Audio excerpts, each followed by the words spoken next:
Hello, this is a Macbeth M3X analogue synthesizer. No keyboard, it's a rack mounting module. And this is an Electric's Mo-Effects multi-effects unit. It's got lovely hands-on control, made for real-time performance, and lots of connectivity at the back there.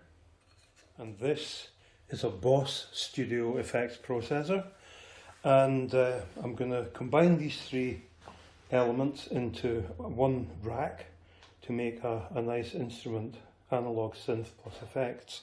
I'm adding this into the system, the Boss, just for the sake of the reverb. And this unit actually belongs to a friend of mine, but he left it with me years ago. You can take this back at any time and I'll unscrew it and I'll have to then buy myself something equivalent. Not to worry. And this box contains all of the cables and connections that I need to join these three bits of gear together. And these are two pieces of nice hardwood that I'm going to use to make the sides of the rack with. I think it's Utile. It's one of these dark, dense hardwoods, and these pieces are the right height for the three units, which is nice. I can't remember where I found these, but they were pre-cut just to that length as it happens, and they've got these lovely grooves as well on each side, so I think that'll make an interesting looking rack, because these profiled sides will give the whole thing a bit of presence. And for a very simple start, I'm just going to put a bit of wood filler into some of these tiny little existing screw holes in this wood. Now I'm just going to give the sides some Danish oil treatment, just to give it a nice look, to protect the wood and to make it look good. I love this stuff. The way that it makes the figure in the wood just pop as soon as you first put it on, it's instant gratification.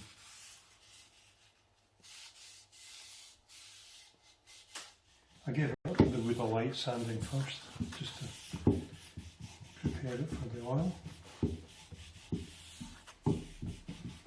I'm told Osmo oil is also very good, but I haven't tried it yet. I always like Danish oil, it's very nice. Look at that, complete transformation. So there we go, first coat of Danish oil. Makes quite a difference.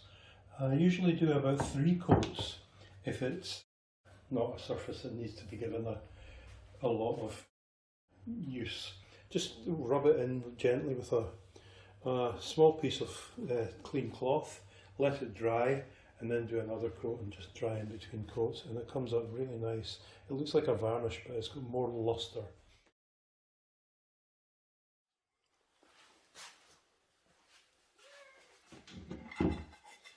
Oh, it's a good idea to give a piece of wood that you've treated with Danish oil a nice polish with a soft cloth, but you need to wait until it's really, really dry. I've actually left this a few days. Didn't need it that long, but I've just got back to it now, so it's nice and dry. But it comes up nice and shiny. It's a really nice finish. So, to make this job easier and avoid a lot of fiddly measuring, I'm going to build the case around the actual units. So here are the sides initially clamped to the Macbeth M3X. I'm putting the Macbeth at the bottom because it's the biggest unit, and it's also got quite a bit of space underneath the knobs there, so I'm not having to reach my hand in to make adjustments on knobs that are low. Yeah, and now I'm just marking out where the screw holes are going to be drilled, right in the centre of that hole there. I need to be as accurate as possible. So what I've done is, having marked out where the holes should be from the mounting holes in the synth, I've drilled into the wood. Now it's important to do this vertically So I use my milling machine, but you know, a drill press would do just the same. In the absence of either, you can get these blocks that you drill down through which hold the drill perpendicular, but you want it perpendicular to the wood, otherwise it's all going to be squint and pull everything out of alignment. So I drilled the holes and then I cut some lengths of M6 stainless steel threaded bar and I've epoxied them into the holes. I let that cure overnight and now I'm ready to mount the synth onto the wood, or maybe vice versa. So there's the first piece.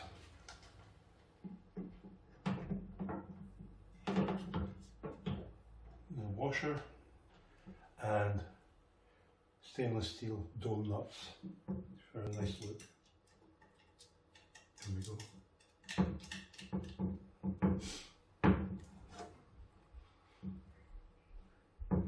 Okay, I'll do the other side off camera.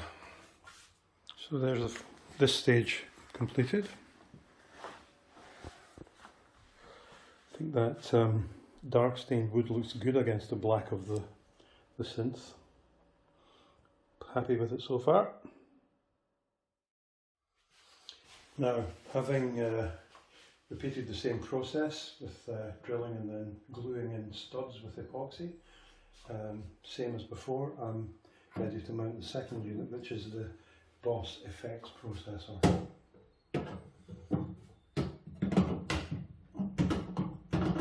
Yep, good fit there.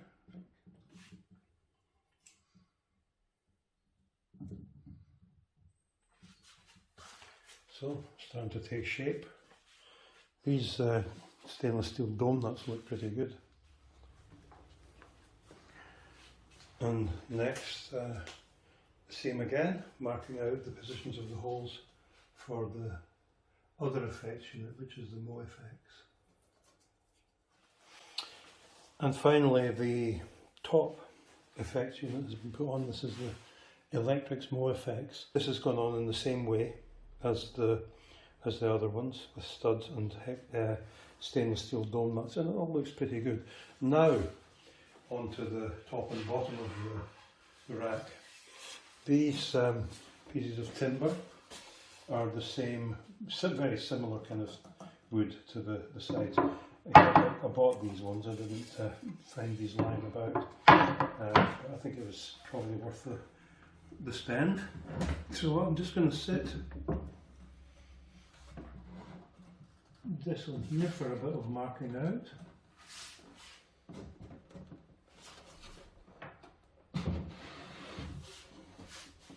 And the other one on top.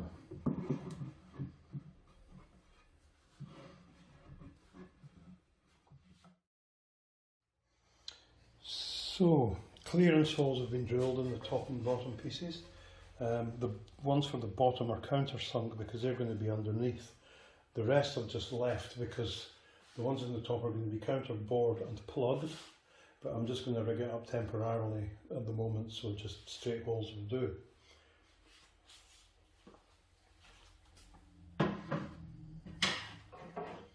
So I've lined it up carefully, so I'm just going to use this screwdriver as a kind of marker.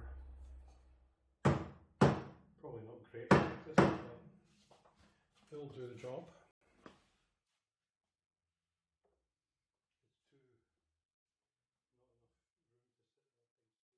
I'm just going to have to be very careful and drill it close to a right angle as possible.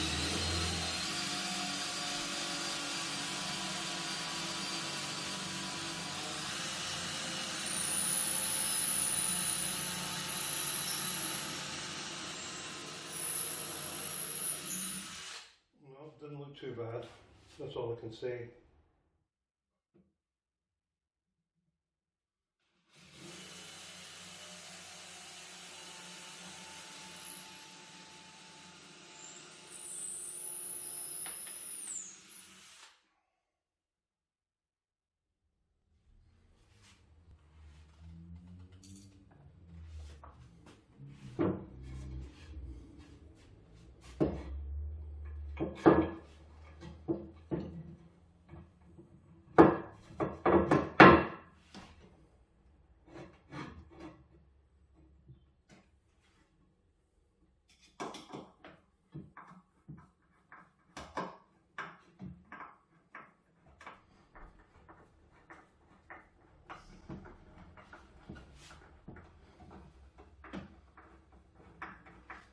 not too shabby. Remember, all this is going to be shaped.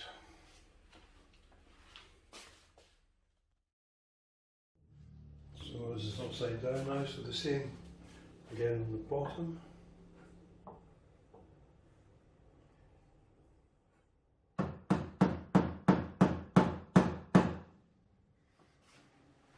So there's the countersunk holes in the underside. Okay, so that's all the finishing they'll need really.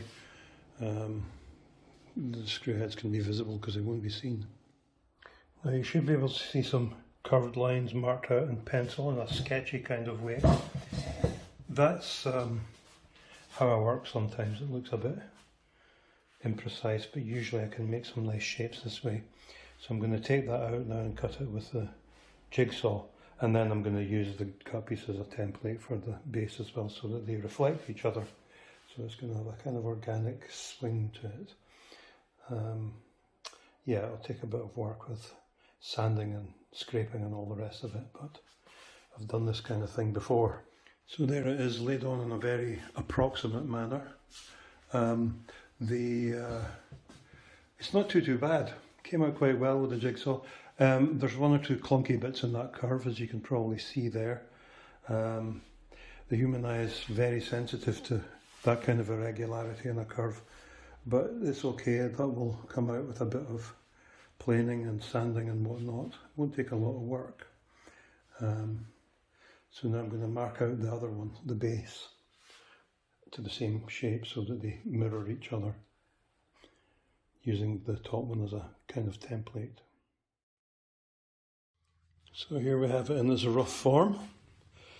It's just a bit more finessing of the shape of these two top and bottom pieces of wood, but we're definitely getting there. So, smoothing out the curve on the edge, making it a nice flowing curve hopefully. Sanding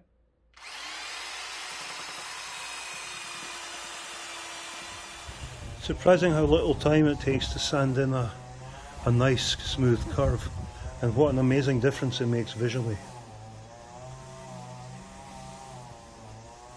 Just a final light sand now to give it a good finish for the Danish oil.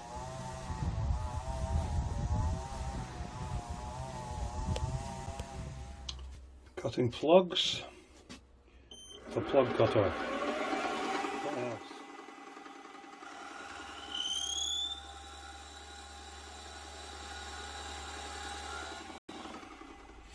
And counter boring the holes for the top part of the case so that I can put the plugs in.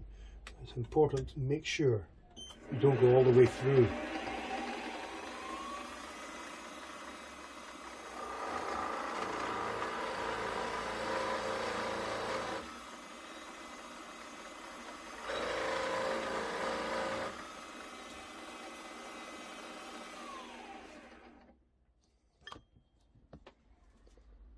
Probably okay.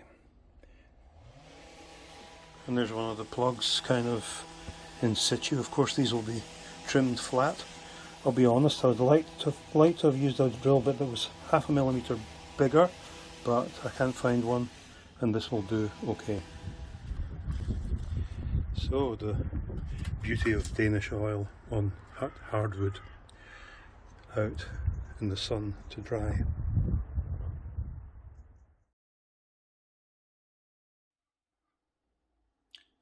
Now, as a finishing touch, while the Danish oil is drying on the top and bottom part of the rack, you'll see that on this effects unit there's a knob missing, which is the main selector knob for the different effects.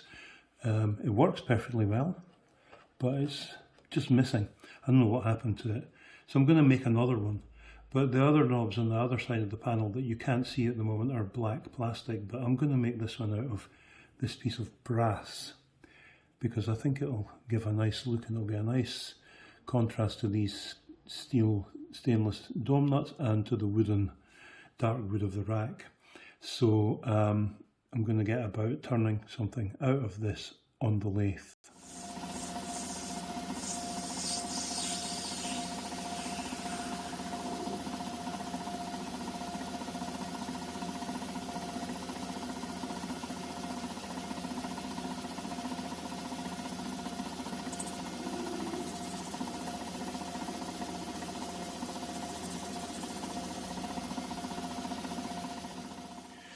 So yeah, looks like the camera's focusing. So there's the knob.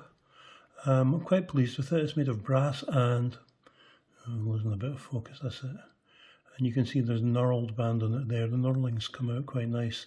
Well, it's very fine, so you might not be able to see it properly. But that's quite nice, I think. And you'll see there's a D-shape shaft there, which would originally have been to provide the drive for the original knob. I'm not going to do that because this is going to take very little, no torque at all. It's kind of an infinitely turning knob, so it really doesn't need to be all that solidly locked onto that shaft. So I'm just going to put a blob of silicon and it'll be fine. And it all works nicely. It pushes in and out to select and turns. All working.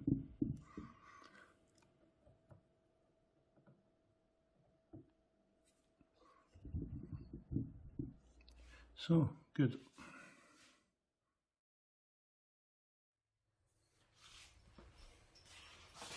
So, putting it all together.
Not looking too bad. Okay, so gluing in the plugs.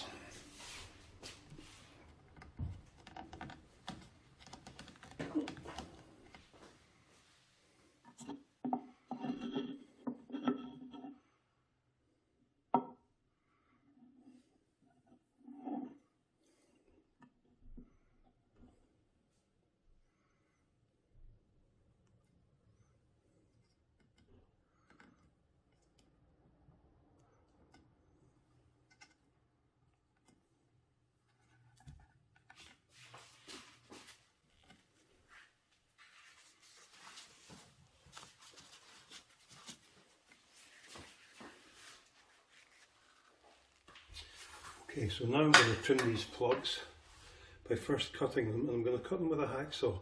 You can use a sharp chisel for this, but I always think that with a saw you've got more control over the cut to avoid splintering of the plug, which can spoil the look. So I'm not cutting it right down flush, I'm trying to avoid damaging the surface of the wood.